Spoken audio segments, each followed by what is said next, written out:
Alors, on se retrouve pour revoir ensemble les 4 points principaux et incontournables du chapitre sur l'électricité, à savoir la loi des nœuds, la loi d'Ohm, dont on a déjà beaucoup parlé.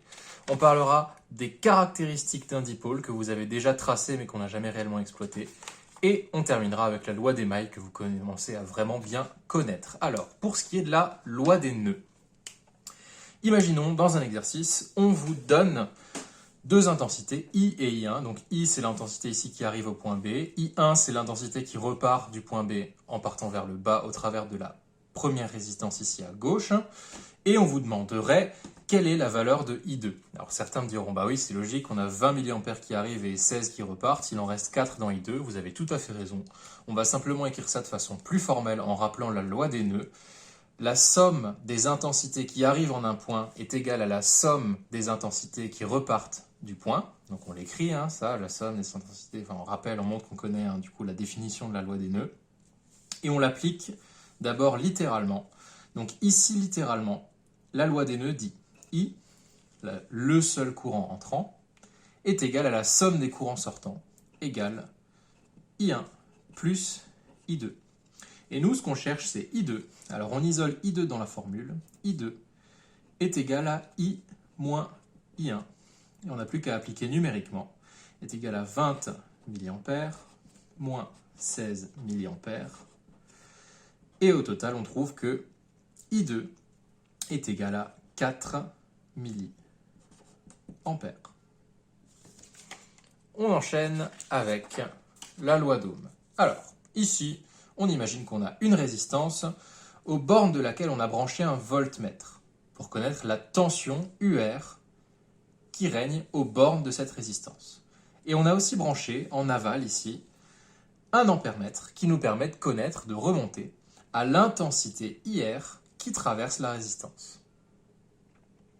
On sait que UR est égal à 4 volts 5, IR est égal à 25 microampères, ramené en ampères, ça fait 0,00025 ampères. Question de cours, quelle est la valeur de R? Alors ici, on applique la loi d'Ohm aux bornes de la résistance. Attention, il faut connaître la tension aux bornes de la résistance et l'intensité qui traverse cette résistance. Si on connaît d'autres valeurs de tension et de résistance, ça ne sert à rien, ce ne sera pas en rapport avec notre résistance. Donc nous, on est en mesure d'appliquer la loi d'Ohm parce qu'on connaît toutes les données dont on a besoin, les tensions aux bornes de la résistance et l'intensité qui la traverse. Alors, on applique U égale R fois I. On isole ce qu'on cherche, à savoir la résistance, la valeur de la résistance. R égale U divisé par I. R est égal à 4,5 volts divisé par 0,00025 ampères. On n'oublie pas de convertir dans les unités du système international, volt, ampère, pour tomber ensuite sur des ohms. Et lorsque je tape ceci, je tombe sur 4,5 divisé par 0,00025 ampères, 180 000 ohms. 180 000 ohms, mais attention, je n'avais que deux chiffres significatifs pour les volts, deux chiffres significatifs également pour les ampères, pour l'intensité. Alors, ce résultat, je vais l'exprimer avec deux chiffres significatifs, 1,8 fois 10 puissance 5 ohms. Et là, j'ai parfaitement répondu à la question. On passe à la suite, la caractéristique d'un dipôle. Alors ici, on va s'intéresser à la caractéristique d'une diode. Pour rappel, la caractéristique est constituée de l'ensemble des points qui constituent un couple intensité-tension.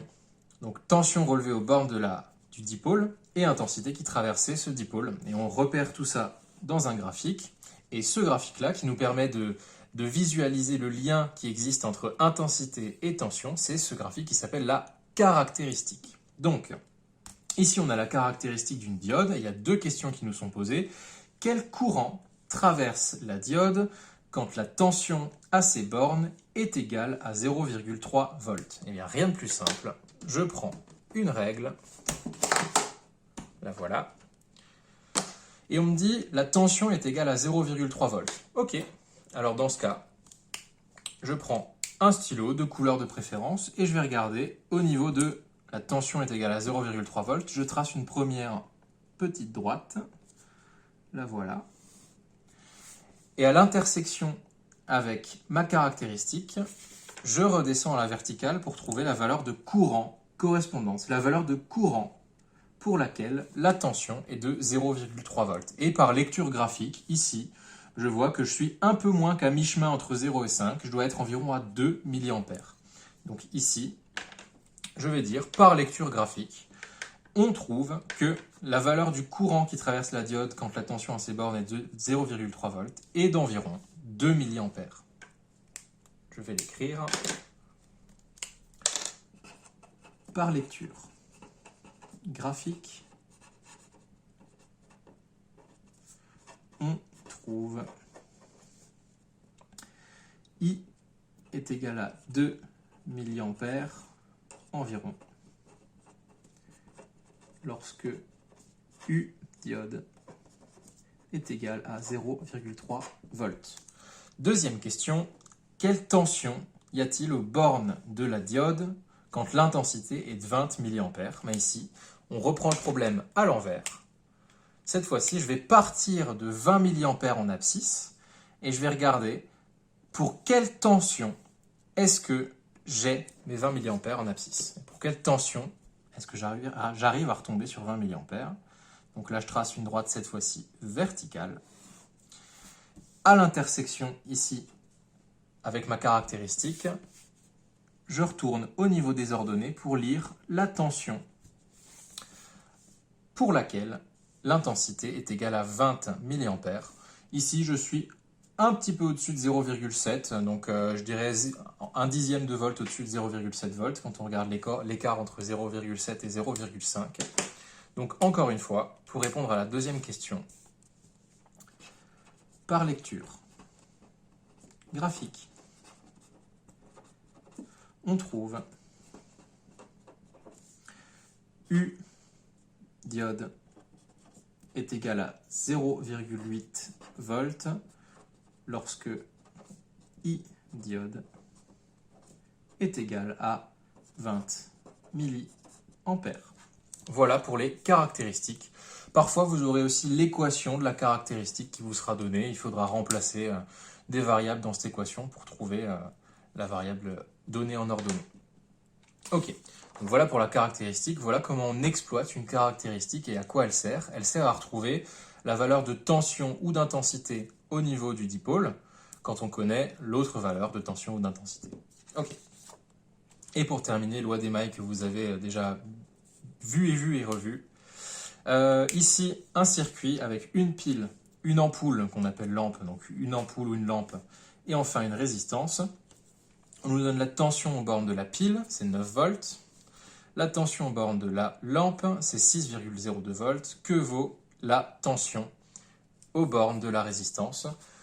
Pour répondre proprement à cette question, on applique la loi des mailles.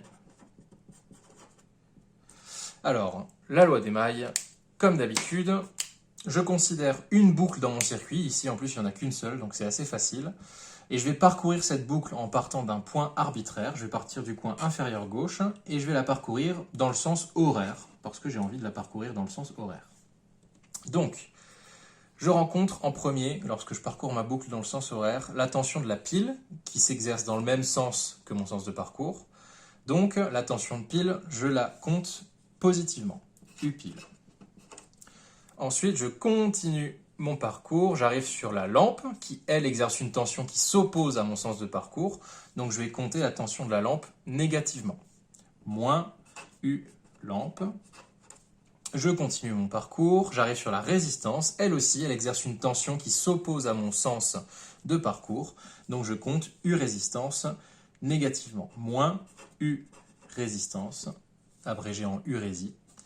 Et je termine mon parcours pour revenir au point de départ. Ça y est, la boucle est bouclée. Et je peux dire que d'après la loi des mailles, la somme de toutes ces tensions orientées est égale à 0 volts ou 0 de façon générale. Maintenant, on nous demandait de connaître U résistance, la tension aux bornes de la résistance. Donc je vais l'isoler dans cette formule. La tension aux bornes de la résistance est égale à la tension de la pile moins la tension de la lampe. Je peux maintenant remplacer avec mes valeurs numériques, qui sont écrites ici en vert. Je vais les reprendre en vert tant qu'à faire. 9,00 volts moins 6,02 volts. Et j'obtiens une tension de résistance égale à 2,98 volts. Je peux vérifier à la calculette que je ne me sois pas trompé. 9,00 si je veux, moins 6,02 égale, ça fait bien 2,98. Voilà la tension aux bornes de ma résistance.